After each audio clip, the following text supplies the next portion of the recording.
Thank you for tuning in to yet another episode here too. My name is Feziwe Tutu Mlangeni, and this morning we've got the privilege of chatting to someone that I refer to as a jack of all trades. He is a motivational speaker. He is a businessman. He is an educator, also a pastor, a hustler of note, and also an ex-offender.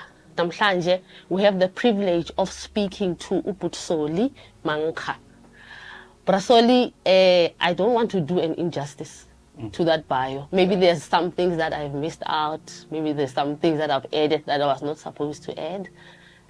Perhaps Solly can tell us who is Solly, what makes him tick, we are P. Lo Solly that we see on social media. Who are you, Putwam? No, thank you so much for having me. This great opportunity. So, Solly Nkgalabi Mankga. So, business, I'm into import and exports. So, I used to do a lot of travelings to China, Turkey, Dubai, because of this business. But now, eventually, because as a business you grow, so now it gets a shipment. If I don't have to go there more frequent like before. Yeah, but also I run a foundation called Second Try Foundation. So basically, Second Try Foundation is all about the reintegration of ex-offenders. So we're basically assisting ex-offenders and let me just say parolees to reintegrate. Okay. Because we understand the fact that the transition from imprisonment to the mainstream society, it's a huge challenge. So that's how we come in with our experience. But also we have a program that focuses on gender-based violence as well, because we are very passionate about gender-based violence and femicide. And we also go to prisons as well, just to engage our inmates and just to share our experiences, and also to make sure that now they participate in more rehabilitation programs other than other activities, things that will develop them, things that will make them better and ready for the outside world. So in a nutshell, but I also do a lot of events. We have annually we have a celebration of books and authors, where we bring authors and our publishers under one roof to come and exchange information and see how best can they sell their book and disseminate their information. And also we just did a persons living with disability, because we realize that abantu abaphila nge-disability, they don't get enough support. Okay. So we also make sure that we capacitate them and send them an event that will speak to that community and help them to start their own businesses and find ability in their disability. So your businesses are multifaceted, kakle. So the foundation currently, where is it based? The foundation is based in Midrand. Okay. But the service community Tembisa and other townships as well. Oh, okay. Yeah. Okay. Speaking about Tembisa, I understand that's where you were born and bred. In fact, I was not born and bred in Tembisa. Okay. I was born and bred in Limpopo. But as a child, I used to move around a lot. Including my families, I never had because of lack of parental care. My mom would just anxious and different families, and that's how I grew up. In fact, I always say, Uguti, I've never been in one school for 2 years, so that should tell you something. So, I've moved around, my family are different. Until grade 10, that's when I went to Tembisa, and that's why I decided, you know what, I'm not going to pursue this thing, education anymore, because of my upbringing. Okay. As a child moving around, it's not stable. Like, and I kind of knew Guti this year, obviously, December, Mama Mozongland and I'm drop somewhere and I need to adapt there. It was just a lot of challenges there, and I wouldn't see her for the whole year, by the way. Oh. So ukhuliswe umama wena ungifana kamama?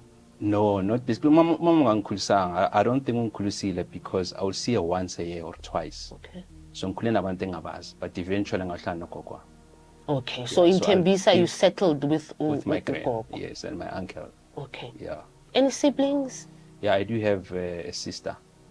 And she was I know, but at that time she was very young. okay, so she didn't face the same. No, she didn't face the same. Like Face when? the same. Yeah. Okay, and growing up at Tembisa, how was that like? Growing up in Tembisa, there was a lot of political violence. So it was just a lot of chaos. So we used to be young boys who then tried to protect the community. And obviously we had access to guns at that age. Yeah, so it was very easy for us to access guns and things like that. You get to Tembisa, Yeah. you were in grade 10. Yes. When you get to Tembisa, you decide, Yes, no more school. No more school. So vuka every day, abanye abantwana they are going to school. Yeah. What do you do? Well, I joined friends. So ngingaba nabangani eThembisa. And I realized with labangani lava we have same challenges. Yeah. Most of them, they come from broken families. Okay.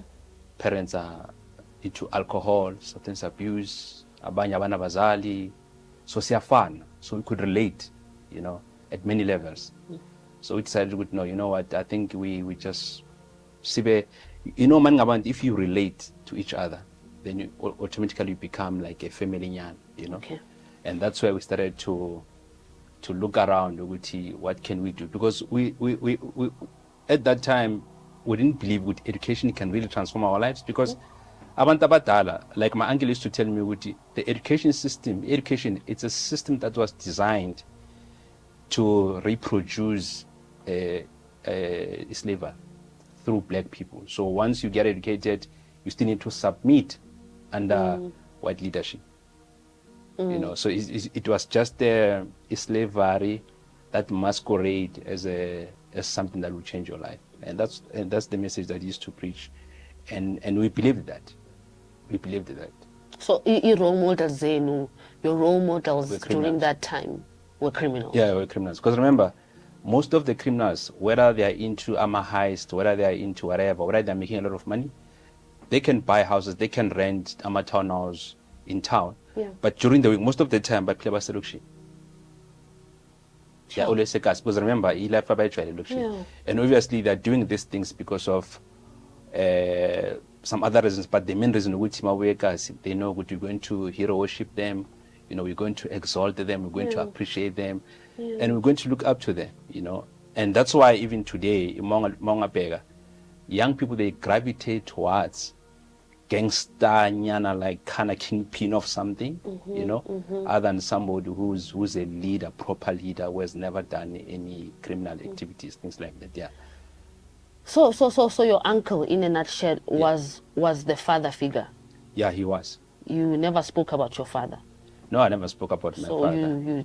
So did you have any relationship with your father? No, I never had a relationship with my father. I think I saw my father twice. Twice or so. So we never had that relationship with my father. Okay. Yeah. So Kasi, Tembisa. So Kasi, we realized we need, because my uncle was a criminal. Guy, he was the guy bekatenga imotos jonjiwe. So whether a car is hijacked, whether a car is stolen, bekatenga yonke into. And he had a way to make sure we delay more to uyazithenga and then asithengisa. And some of them bekazikrossisa, Mozambique, Swaziland, things like that. And he had a serious connection in terms of akhona amaphepha wemoto, that sort of crime. So there will be somebody odila ngama car track. There'll be somebody odila ngamaphepha wemoto. There'll be somebody odila ngokuthwala le moto lezo. Yeah. And my uncle was sort of like a coordinator of all those activities at that time. I mean, he would tell me ukuthi funeka ziphi imoto. So they had a list. Okay. Yeah, they had a list of models funeka. And he will tell me and I will tell Amachita. And that's where we developed this thing with, but guys, we can do this thing, And we started very small. We started by stealing cars. But stealing cars, it was a challenge for us because in Jalo, just kitchen security, So we realized, I think we need to elevate and graduate. And Saya was there, starting Ispam. And we were very young. We bought our first gun. We were very, very young at that time. Grade 10, you saw what, 15 years? Yeah, somewhere there. 15, 14, somewhere there. So that's when you got into the life of crime. Yeah. And then we bought a gun. And I remember after buying that gun, because we C4, so the gun will rotate. So today, you know. And it was very fascinating when it's bomb. And because of we watched a lot of movies, because remember, most of us movie and violence, where you see guns, people are shooting each other, and you realize this bombs need power. So once you've got a gun, you can do anything. But far from our section. So from far from our section. Yeah. And then later hijack Inmate. Sure. So when do you get introduced to correctional services? When we're still young, we'll get arrested for things like attempted theft.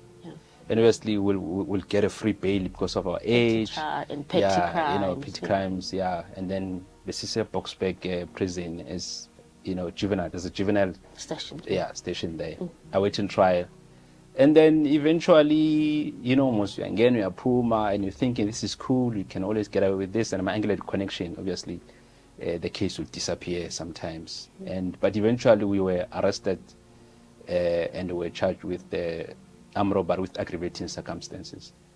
And that was the end. So we had to be in custody for 2 years and 8 months, just awaiting trial because of the nature of the crime. Because it was classified as Schedule 6. And then after 2 years and 8 months, no bail. My uncle tried, you know, with a performance miracles, but this time it was tough. And we were 4 of us. And and then we were sentenced to 15 years after that 2 years, 8 months.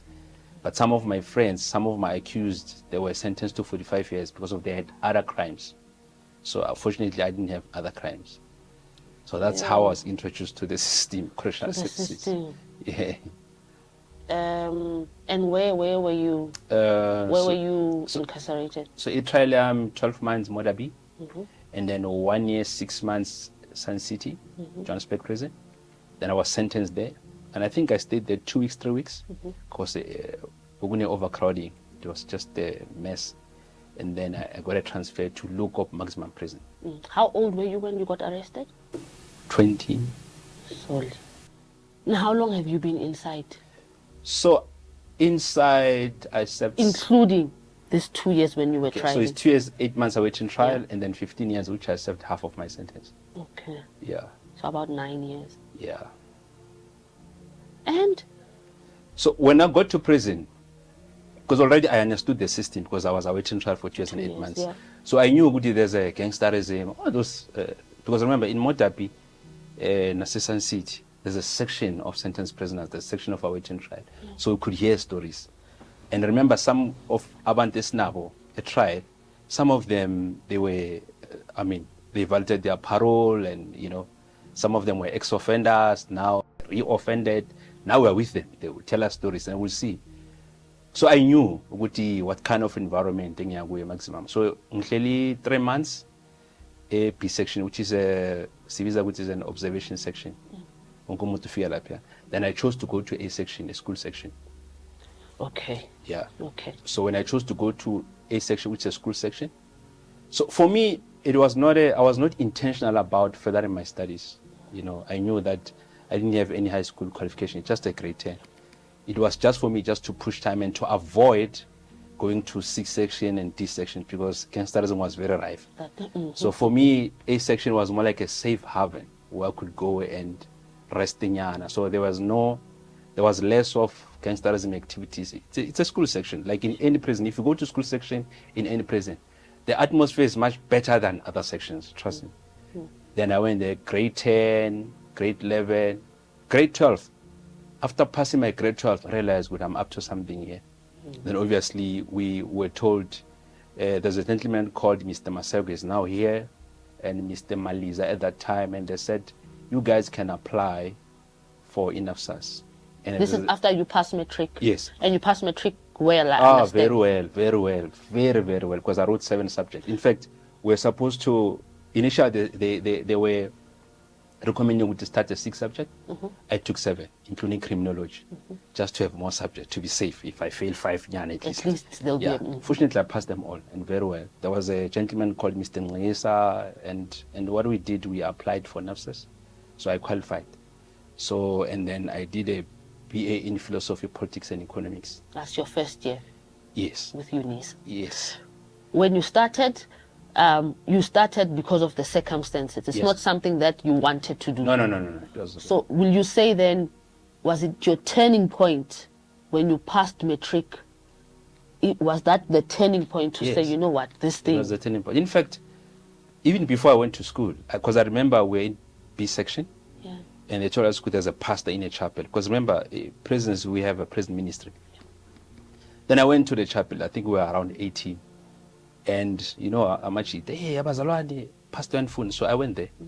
And then the pastor spoke. And we had a sort of like conversation. He wanted to know where we're from and stuff. He actually said to me, you must go to school. And he also spoke to one of the officials, A section. And that's how I made that transition to A section. Yeah, but it was not it's not like I was intentional to say, I want to further my study, things like that. No, but I just went. Okay. Yeah. Okay, you study, you register, you study. I study. UNISA studies, they do their things online. Online, no, at that time there was not online. Or that time?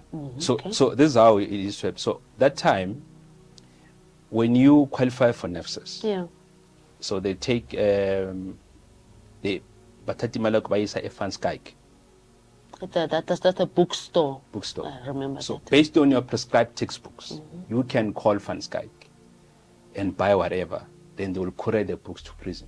Then when it comes to are these books just for Solly, or are these books for a team of you? No. For me, That's where. remember we're doing different qualifications. Courses. There are guys who are doing LLBs. There are guys who are doing BA in social work, informatics, things like that. So for you as an individual, Okay. so Imalak by deposit that to Fanskaik, then you can contact Fanskaik. Then Fanskaik will then courier the books to you, and then whatever change that is left, you can use it the next semester. Because NAFSAS will then pay for your module, depending how many modules you have registered. Yeah. So they pay for your modules, and then the remaining funds, the funds that are remained from that account, they send it to Fanskaik, so that you can buy small matter like books and dictionaries and things like that. Yeah. And then I studied, and then there was an opportunity to study. Remember, in prison we have NATED courses. Yeah. Engineering and N6. Yes. I mean, engineering and business. So for engineering, it's N1 until N6. For business, it's N2 until N6. Then you have ABET, which is ABET level 1, 2, 3, 4. And then you have grade 10, 11, 12. Sure. Then you have UNISA students, and you have other guys who are corresponding with other institutions, like Integ, Intel, I don't remember. Then I did my N6 from N2 to N6. And then Mr. Maliza said to us, you guys are allowed to apply for a diploma. And then he gave us the application forms. But you need to do practicals for 18 months. So I will do the HR practicals right in prison. Because remember, we have a school section. We have a school system, which is coordinated by the education office. Sure. Same in the prison. So what I will do, I will draft policies that will then regulate the activities of the school, which is part of HR. I will train some of the facilitators so that they can be efficient and productive. So when you talk about facilitators, so people can get it, Teachers. We call them facilitators because they are not qualified teachers. All So, right. for example, in prison, if you've passed your matric, they can deploy you to ABET level 1, level 2. Because you can assist there, you know. And if you have a diploma, they can deploy you to grade 10, 11, 12, because you can also assist there. Yeah. So those are facilitators because they are not professional teachers. Okay. But we submit under former teachers, which are now correctional officials. Yeah. Yeah. Okay. Then I used to do those policies for 18 months. Then I got my diploma in human resources management. Then Mr. Masego introduced us to ICDL, International Computer Driving License. We did that, I passed that thing, and I did a lot of stuff there. I mean, I have 2 files. One file is full of rehabilitation programs. I did every rehabilitation program that was. That's what I wanted to get into. Yes. That outside of your studying, Yeah. were there other programs that you undertook when you were there was a lot inside? of programs. One, anger management was key. It was compulsory because obviously when you appear before parole board, you need to present anger management. And besides, you can't, I mean, there's no way you have anger. So obviously that needs to be corrected. Yeah. And kinesiology, life skill, there's different types of life skills. There was a lot of programs that were external, you know. So we did those programs for free. Okay. And you can also engage social workers, psychologists, depending if you need certain services. So I did all of those programs. So you generally kept yourself busy when you were inside. Yeah, and I think the reason why I would like to believe Uguti, just because of me, I never had a visit from trial until I think I got only a visit when my grandma, in fact, my mom came to see me first time. Yeah. So she came on Sunday and she died on Wednesday. No. Yes. So she came on Sunday. In fact, before then, I haven't seen my mom for years. Then, in 2 years and 8 months awaiting trial, she never came. And then I was sentenced to 15 years. Now, she only came on Sunday, and then she died on Wednesday. Because she had I think it was breast cancer or something. And because she went to Limpopo on Monday. I think there was some guy who said, no, we'll fix this thing. So they don't know what happened because Mom told after, no, she came on Saturday. Then she went to Limpopo on Sunday. Then Mom told her Wednesday in a pool of blood. And there was a knife and the prostate was cut, things like that, yeah. And then she died. So I only saw her on Saturday, and I was told she died on Wednesday. And by the way, your parents are no more. They also mentioned my father to say your father died in around November, December. Oh, but obviously, condolences, man. No, thank you, but I never felt any pain because I never had connection with these two people. I mean, even with my mom, it was so strange that I never felt any pain. And in fact, guys were even questioning me, is this your mom? I was like, yes, but you must understand, I can't fake pain. I can't manufacture pain. So you're just hard. Yeah, no, but I was cool. I was like, it's one of those things. Because I think the connection between parents and children, it's key. I think maybe if we had some sort of connection, it was going to affect me, but it didn't. Yeah. So, and then my grandmother came because I had to go and graduate, so to arrange, clothing and stuff. Yeah. So for me, I never had visited. In fact, I started making money when I became a facilitator, and I started making extra cash when I was assisting first-year students, especially those who were into commerce, because a lot of guys were struggling in economics, especially microeconomics. It was a challenge for them. So I would make extra cash facilitating and assisting them, with their studies.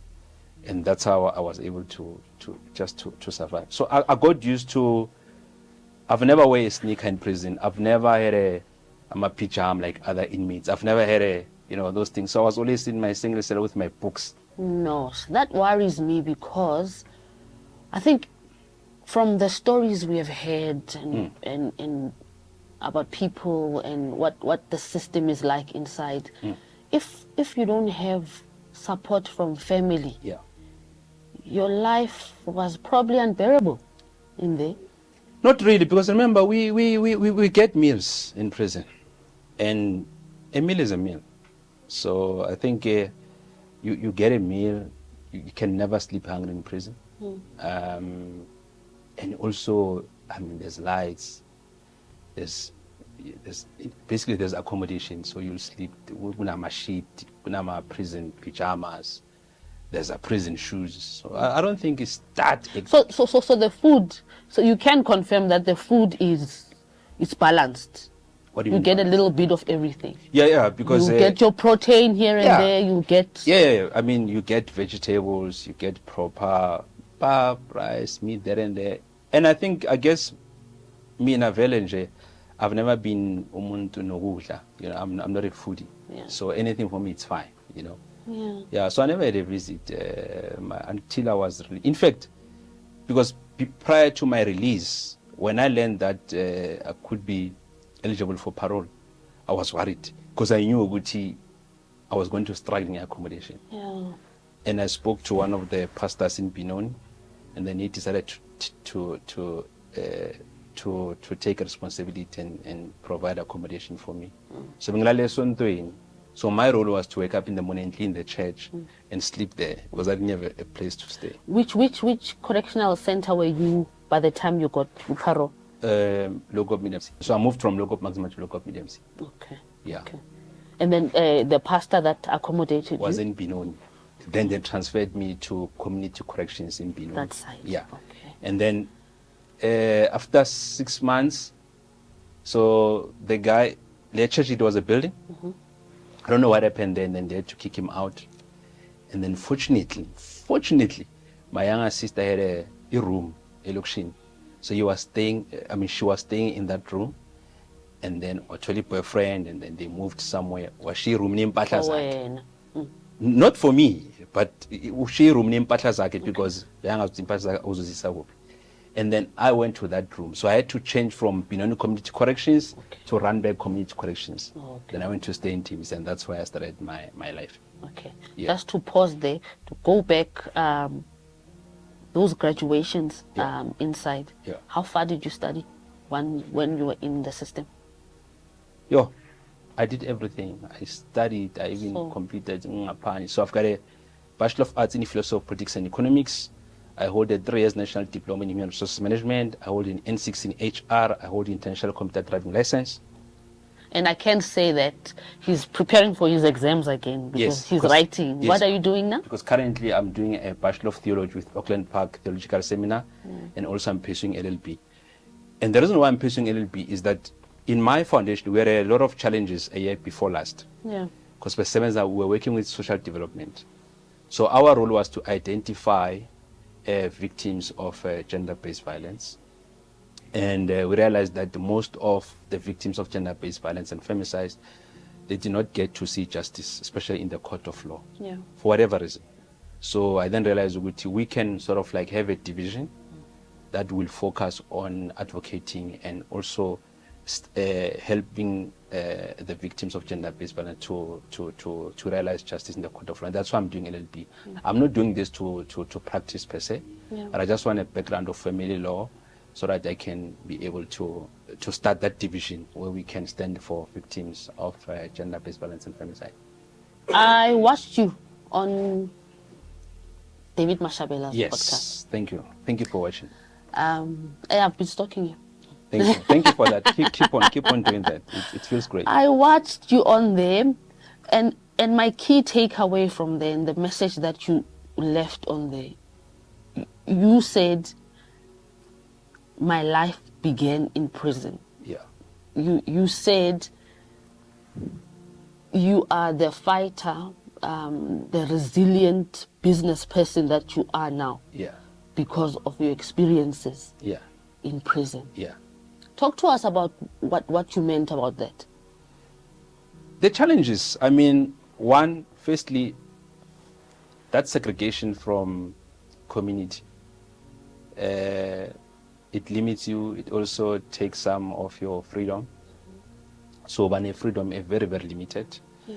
And you also learn to use little resources and make sure that they sustain you, and you can imagine, I'm in an environment where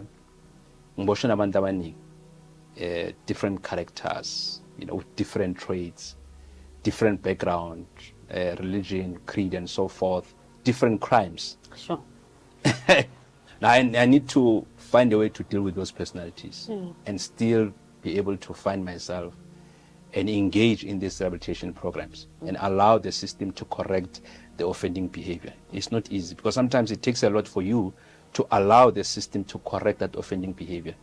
There must be that willingness from you as an individual to say, I really want to change my life. Then the system will affect you positively. Okay. And so that was a challenge. It's not an easy thing to do. The fact that I know that I have parents, but obviously I do not have support, it's not easy. When you are around guys there, and guys, they brag a lot about women, girlfriend, children, and I have none of those things. Families, when it's family day, it's a challenge. I can't, because a lot of inmates, whenever there's a new head of prison, head of prisons will tell you, the first thing that inmates, they will ask who head of prison is to say, when are we having family day? So I was not eager to have family day because I knew that this thing won't work for me. Because I also remember after getting on study material, I realized that there are DVDs from financial accounting and economics, and I didn't have a laptop, and I needed to have a computer in a single cell. And I was so stressed in a way that, and I realized, Guti, there's no one that I can ask for. And for me to pass this subject, I need to have a computer, definitely. And then so one day I was sitting in my cell, so behind the toilet, and I see cleaning products. And there's a voice that said to me, Tatala cleaning products, and then Mawatena, so you'll see there's a consumer care line. Tatala manamba onko pale pansi. Ask one of the officials tomorrow to take you to a public phone. Call these companies and request for email address. Then Mr. Maseko assisted me, and then I did that. Came back, then I wrote a letter of request, donation of an old computer. Then I attached my letter of admission. I attached the fact that I'm what I'm doing, what I've been doing, and my prison profile. And so I emailed a letter. It was just letters, to Unilever, all these companies. After 8 to 9, 10 days around there, then I got called the Pambi, and then I got a lot of computers there, and I had to choose one because the system couldn't allow me to have all of them. Yeah, so that's how. So that taught me, Uguti, you might be in a very, very difficult situation, but if you stop entertaining the noise and stop being emotional and try to reason and try to find a solution, you'll definitely find a solution. There's always going to be a solution to your problem. So, for example, let's say you are sitting alone and you are not employed. You don't have any source of income. And if you can just close the noise and stop being emotional about it and just plan to say, for me to be able to sustain myself, what can I do? And just explore around you and, explore opportunities, look at your contacts and other things. You'll definitely find a solution. It might mean that you need to go and be a volunteer in one of the non-profit organizations. Just be a volunteer and provide your skills for free. But in the meantime, that you're still looking for something that will sustain you in future. So it taught me a lot that the environment as well, and also it gave me confidence because I became a facilitator then, because I was so good in economics to a point where I was teaching economics grade 12 and business economics grade 11. When they changed from NQF to NCV, I was part of those. Mfundisi economics or project management, entrepreneurship. So that gave me confidence, which even if Mangfia apparently I can communicate. Tell me something, and I don't mean to put you under the bus. Yeah, now you can. You're allowed.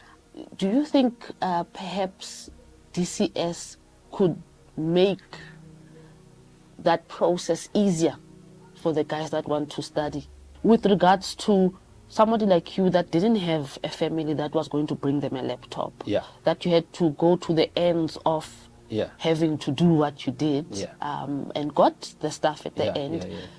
But for those of you or the guys that are in there that don't have a family to bring them that laptop or the resources to study, do you think we can do better?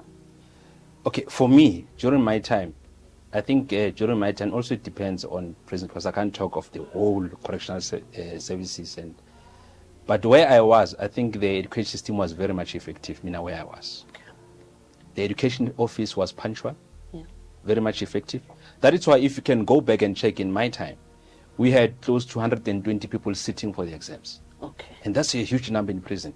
Because out of a population of 1,200, then you have 120 people sitting for the exams. It's huge. It's huge. So there was a lot of interest in there was a lot of interest, education. But also remember, you can have all the resources, you can have all the activities. It also depends on the individual. Okay. It's like Langapand, it's like in a marriage. So if one of the parties decide Diana wants to do other stuff, that will affect the marriage, and he doesn't care or she doesn't care, they will do that. So it's all about the individual to say, I want to make this thing work. Okay. I want to put my all. I want to, to see this thing succeeding. Sure. Do you get what I'm saying? So it depends on the individual. Now, the thing is, like I said, you cannot correct the offending behavior if the offender does not acknowledge and the offender is not subscribing to the notion that this behavior, it has to be it has to be corrected. So there must be that willingness to say, I'm willing for the system to correct my offending behavior. Regardless of what, maybe I know somebody will say, but and they never committed those crimes. It's a different story. But if you know that you've committed crimes before and you are there and you are sentenced because of the crimes you did, I think you must have that willingness to change now. Sure. Do you get what I'm saying? Yeah. Because you can have all the resources, you can have all these things, and people decide not to participate. Because I can tell you now, during my time, I've seen a lot of guys. I don't like to be something I'm a foreigner, but our brothers from the rest of the world, they were the one who were participating in academic programs. And you know what the department will do? So Department of Education will issue temporarily student number because they do not have IDs. Sure. So it means they will not get a certificate, but they will get a statement of results. Okay. So we had a number of participate, our own brothers. So our own brothers were into sports, soccer, all these technical skills. Yeah, they were not in, and you can understand because some of them by scholar Jenga. I just had the audacity to go and say, I want to start from grade 10. And it's not easy. Guys know you're good when you're a criminal. Now, so you're relocating what? There were things like, so shile, so ibar, there's a lot of noise. So also that strength to deal and to manage that noise it's not easy. Yeah. But I'm just saying, Uti, that I'm not sure now, but also people must be willing to take advantage of whatever that is at their disposal. Not only in prison, even in Japan. Young people must be intentional to say, we want to be entrepreneurs. We want to get into spaces where we can make our life better. Yeah. Because you can have the resources. If people don't want to engage, it's a problem. Yeah. Yeah. Okay, so we pause there. We fast forward again. Yeah. In your little room that your sister has left for you. Yes. When do you start making money? Yeah. So, you see, with me, I knew with things takes time. Okay. So I had given myself 10 years. So I'm giving myself 10 years to reconstruct my life. That was the project that I had in my mind to say. Because I came out 2012 on the 25th of September. And I said I'm giving myself 10 years. So 2022, I should be doing well. According to me, according to my standards. And so I started, then I went to Randburg Community Corrections. And I spoke to them to say, I want to do community outreaches. Can you support? They said, no, we are willing. So they will support me, Community Corrections Randburg. Whenever I do community outreach, whether it's business seminar, they will bring catering. They'll also come and speak to community now because now it's a platform for them. They mustn't see just a brown uniform. Because when people see a brown uniform, they think in prison. And there's a lot that, if you look at the DCS Facebook now you'll understand. There's a lot, you see Kaizer Chiefs, you see Sundowns, they're involved. So I used to give them a platform to come and engage in the community. We are not just abantu abavalabante jail, but there's more that we do also in community. And that's how we became partners for a very long time. Yeah. So whatever I do, correctional services will support. And then I did a female ex-offenders conference like Mampuru, DCS also they came on board to support. Our Mr. Singabako, they came to support. And then because of I had this thing here, I was passionate about international trade, which speaks to import and export. I started doing my research and I went to airport. So when you go to the airport, you'll see on the other side there's cargo. There's British cargo, Kenya cargo, all this cargo. And when you go to Lama retail store, you buy a pair of shoes, whatever, or a makeup or whatever, something like engine. All of those products, it's like when you look at them, there's a sticker that says Edgar's or whatever brands. But made in China, made in Taiwan. Yeah. So the question was, who are these people who are bringing this product to South Africa? I want to be part of those people. and I did my research, and then I got an import and export license, SARS. And then one day I got a call from a head office. They were saying that there was a project, the Liberty and Akani, in partnership with the Akani Foundation. They're going to do a presentation. Then I came. Then I listened to them. So they were trying to focus on a program, it was a financial wellness program. They just want to educate community on investment and pointers of savings, financial literature in a nutshell. Then I spoke to them after presentation to say, I can arrange a band and you guys can come in and run the program. But okay, we'll give you a project fee, we'll give you this and this and this. This is Liberty. Yeah, this is Liberty. And then I worked with them for 3 months near Akani. So they were outsourcing Akani NPO. So the Akani NPO will then work with me. So how can I Zama workshop? So out of everything there, so I made 150,000. Then I paid the guys. You know how much it when you pay them, what they would do, they buy sneakers. And I was like, nah. I need to multiply this, man. So I went to China Embassy in Santin, floor number 4. Then I applied for a visa there. Then they asked me business. Then I showed them, no, I have a PTY, this. And then I got a visa. First time, I'm on a flight. I went to China. So I went through Kenya Airways. And then from here to Kenya is 3 hours 30 minutes. From Kenya to China is 7 hours 30 minutes. First time in China. Then I booked the hotel online, and then I went to China, and I used to buy stuff in bulk, like being things are in Wales. I used to sell Brazilian, Peruvian, Mongolian, Indian, you know, but I was not selling to individuals, so just bulk. So bulk, the rest is history. Yeah. Oh, sorry. Yes. A typical hustler, mkharezo. But was a hustlers. Yeah. We're trying. Oh, okay. Yeah. So that's when you started. Yeah. Doing. Then things. I moved. I was like, and I used to tell Amachiteka. Then I moved to Northern Park. Yeah, I moved to qualify. But you know, so when the accounts, even the banks, they call you now, hey, can we give you a better product and things like that, you know? Yeah. So, but Solly, there's a number of other guys, ex-offenders, parolees, probationers that are out here that are not as fortunate. I don't know if I must call it fortunate, but they're not as lucky as you are. Do you call this lucky? I know you fought. Okay. Yeah, I fought very hard to it. It cannot be lucky. So it wasn't luck. No, it wasn't lucky. You pushed through. No, I pushed through. What advice would you give to those guys? Because some of them end up re-offending and going back.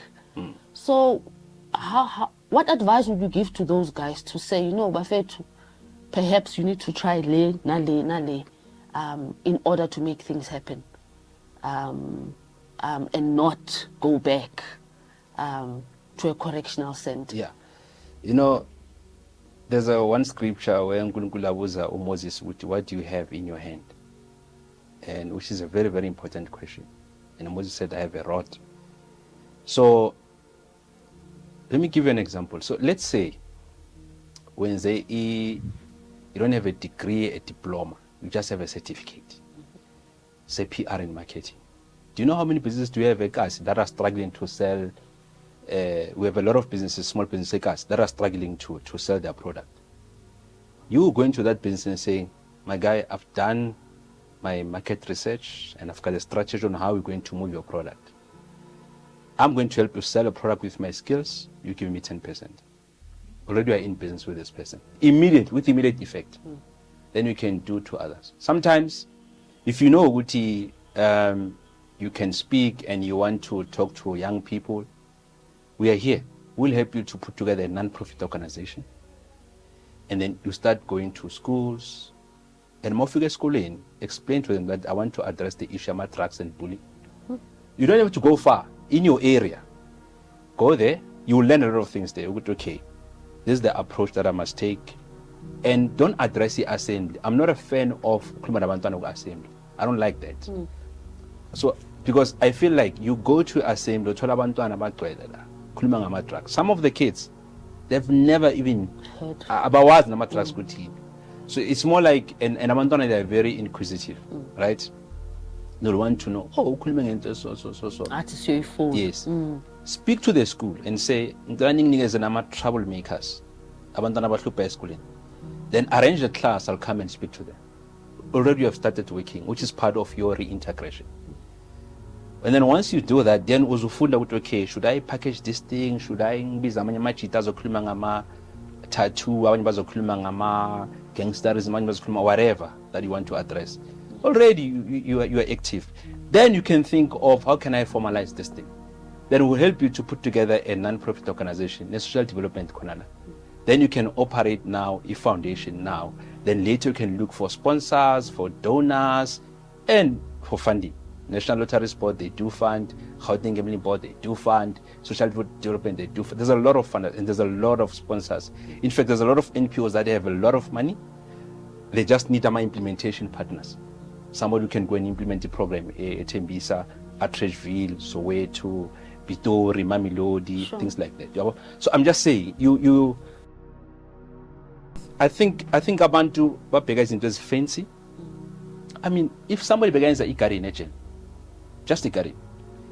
Do you know how many complexes do we have? Ayenzama Karin services. You can register PTY Karin service. Ayenzama pamphlet, start doing Karin Ekasi for free. Okay. You know, Yagu Kaiser Chiefs, in all these teams, Sundown, wherever. Just, I don't know, because somebody has to be specific with me. So I've tried 1, 2, 3, 4, 5, but I'm failing. Then we can guide you. And you guys, you guys in your foundation, do you only deal with ex-offenders and parolees based in Tembisa Kuphela? No. So is everyone welcome to come through? Yeah. To you guys? Yeah, to come through to us. Yeah, but most of them by a failure because it's like, let's say Ngifigela and I see all this production, né? And I see you guys are working and every day, and I'm like, okay, mina ngicela ukuthi nginenzele like before mina ngimingizovula ibhena and imingizovela. I'm in already, you know, like I can find something to do here now and be part of your team. I can do research for you guys. I can, and it takes only data. So I'm just saying with Abang, they need to find small things that they can do, and those small things, they will make sure that Baz manager and those things will grow and it will take them somewhere. You start somewhere. Yeah, I used to sell cleaning products. By the way, I remember at 1,800, and then I went to Eastern, I bought a handy, I bought a pine gel, 25 liters. 1 liter, put it in a school bag, go to ECDL centers to sell. Yeah.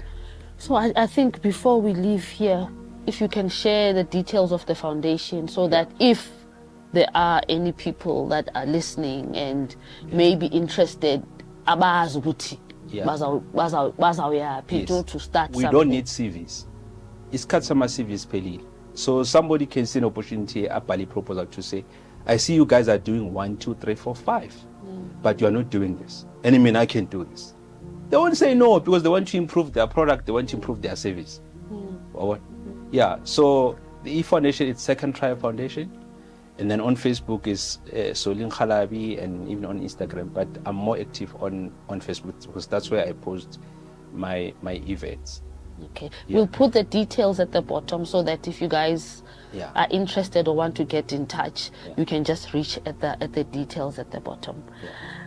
Hey, Solly, I'm very impressed with your story and how far you've come. Yeah. I think it tells a big story of our society. Yeah. And it's lessons to abantwana abancane. Yeah. If you were to give advice to Solly that was in grade 10. Yeah. Iskolo. Yeah. What advice would you tell that person? Stick to school. Don't do crime. But also I must give a big shout out to, and I know I have to give, when I left Maximum to Medium C, I wrote a letter to the head of prison and the entire staff because they were so much helpful. you know, because I think Amasngamant, we say the element of gratitude. You know, when somebody has done well to you, just appreciate and move on, you know. So a big shout out to correctional services. That's why in my pictures everywhere they're featured, because they've been there for me, the support, especially community corrections.